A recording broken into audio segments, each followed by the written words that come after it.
Well, I'm 83 years old. I first went in the mill 1948. I'd had one or two jobs before that, but I didn't settle. I met my wife in the mill. We were married for 49 years, so I had a good steady life really at that time. When I first went in, I went into the winding, the pern winding, which are the little bobbins that went into the shuttles. And from there I went into the weaving. And I was doing that for quite a few years, happy times that. Well, it was 8 hours, 8-hour shifts with half an hour for your break. Right. But the looms never stopped because they had the supervisor who came while you were having your break. When I first started working in the mill, previously I spent my time at Richard Threlfall's, which was a textile engineering firm who made machinery, i.e. ring frames. By the time he got 17, he was moved out to the mills to do the installation, along with experienced fitters. That was interrupted through national service, but when I came out of national service, I did a period of time on the mules and consequently back onto the ring frames. And as the new machinery was installed in the mills, there was also a big influx around the 50s about mills selling and redoing and reconditioning machinery. Right. So we were moved from one mill to another in stripping down the machinery and moving them to another mill. Right. So what was the old machinery which was being thrown out at one mill, by a journey down the motorway, became the new machinery going in at the new mill. Right. But obviously we made it, we did lots of conversions and updating on it and whatever, so it was thoroughly overall, so it did become as good as new.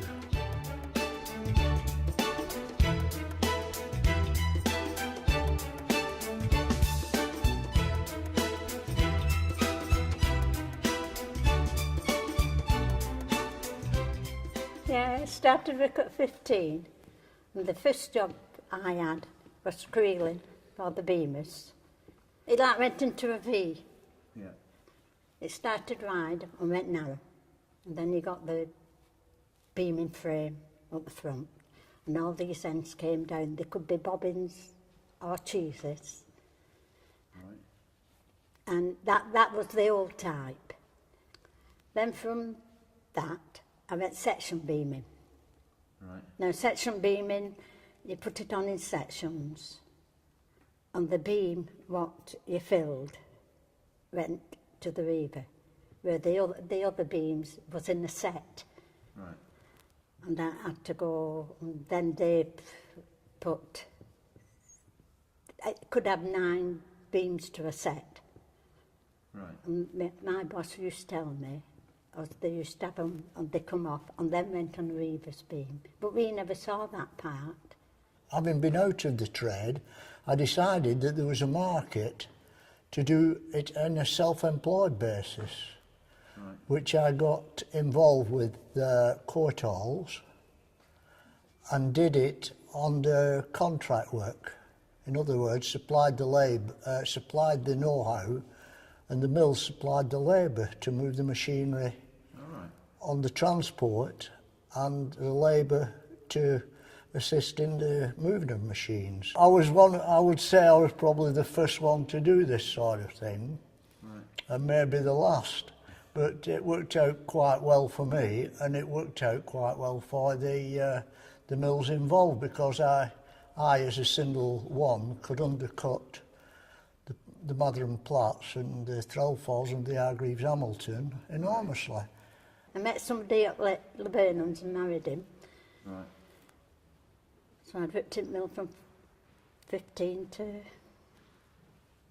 74. To then, well, 1974 I finished.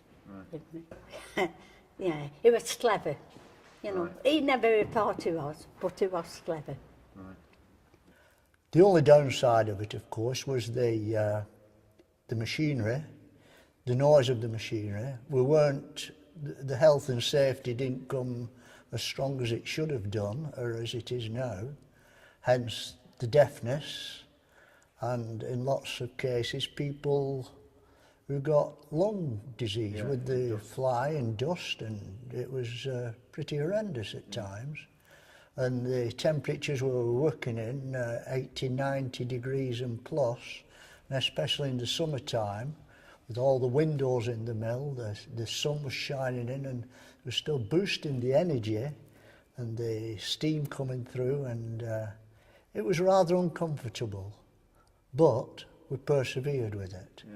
I had a phone call one day to say, Ray, can you go across to Caleb Wright's in the morning? The mill is sinking. Right. So the mill was over many mine shafts, and sure enough, when I went there, the walls were cracking, and the machinery was all twisting up, and it was my responsibility to get them straight by packing so that they wouldn't snap. And this took quite some time, but as it was, they did the foundations and the mill recovered to be a production mill. In other words, we all thought it was going to go down the mine shaft, as you might say. Of course, there was always the risk of fires, which a number of places I worked at, the fires occurred, and if you attended a fire, if you was one of the chosen few to attend a fire, I think you got £1 extra in your pocket. There was a cloud burst just a bit to the north of the factory, and all the water came down the hill, and the mill was on like a triangle. Part of the water went that way and part went this way, and we were on that afternoons, and we were asked would we stop over during the night to keep the water out. A couple of weeks later we were all invited into the office and given a little envelope, £5 note in, which at that time, when we were only on £7 a week, was a lot of money. We used to get a lot of young fellas labouring for us, and they were good labourers, good workers and all that, but they didn't have the capacity to be able to do anything else really.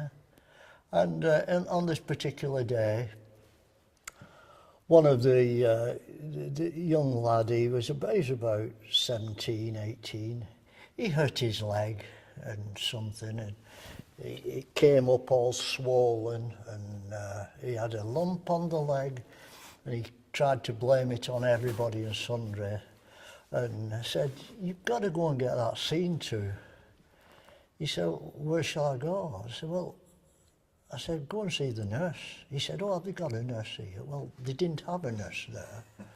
So we sent him down to the cotton room where they do the yarn testing, and he went down to the yarn testing, went into the yarn testing and said to one of the young girls, can you do anything for my leg? Dropped his pants and showed her his bruising.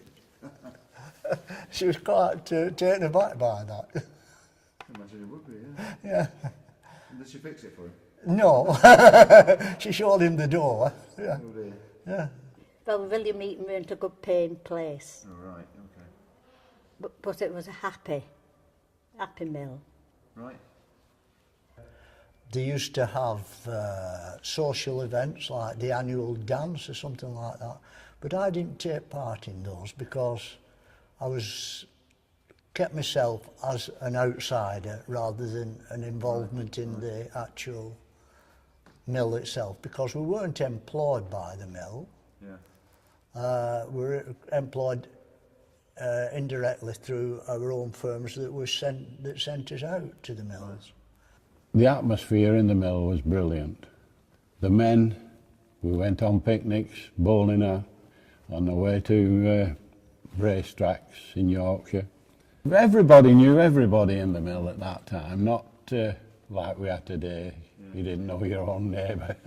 You know, it was a very happy time for me, it was. In the canteen, we used to have dances quite often. All right. Yeah. And then once a year, we had a big dance at Formby Hall here at Allerton. Right. You know, that was a real good do, that was. No, There were very good incidents that occurred, and there was always something during the day or the week which you look back on and thought, I've enjoyed this week, it's been good. Yeah. I always remember, after the war there was a saying, Britain's bread hangs by Lancashire's thread. And then suddenly it's gone, we give it all away.